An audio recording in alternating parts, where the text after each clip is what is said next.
หามาให้ไม่เปลี่ยนแปลงจะขายข้าวมาจับแจง ขอบคุณให้ ทำไว้แดงๆมา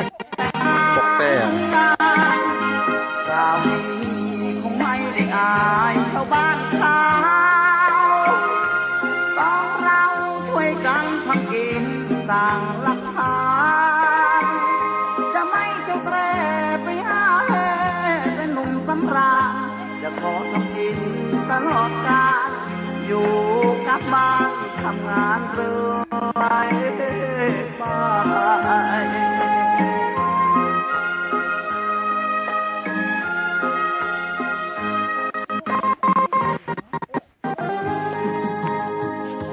เดือนห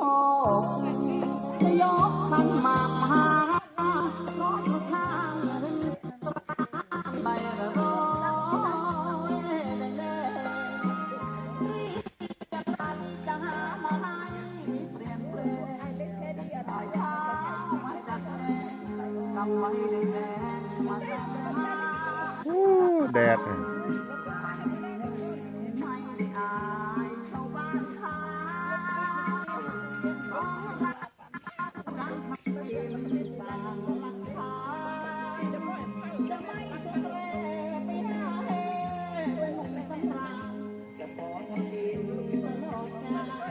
อยู่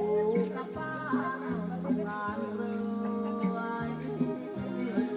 มา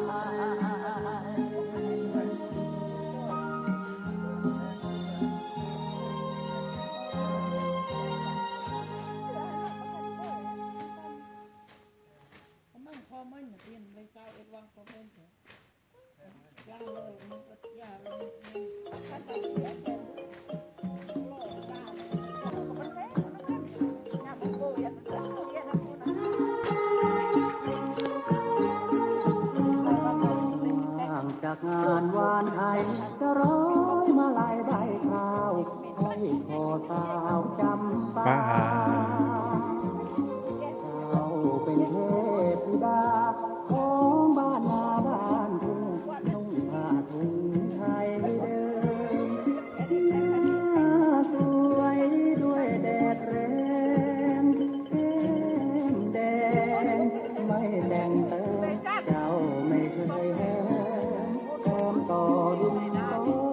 ทองทั้งขยันการเรือนมิแค่เชือนหน้าที่พร้อมนวลหอมหวนทวนลงทุ่งหนุ่มก็มุ่งหมายปองอาเจียวปอกแซ่ฟังแม่เตือนให้ไตร มีละหัวหน้ายองคุ้มละ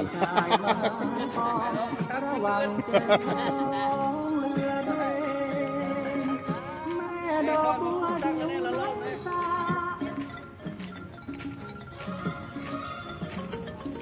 จะบ้านคอยพระหรือบ้านคอยเนรถ้าบ้านคอยพี่ไว้พรุ่งนี้ตอนเพลงคอยได้ไหมคนดี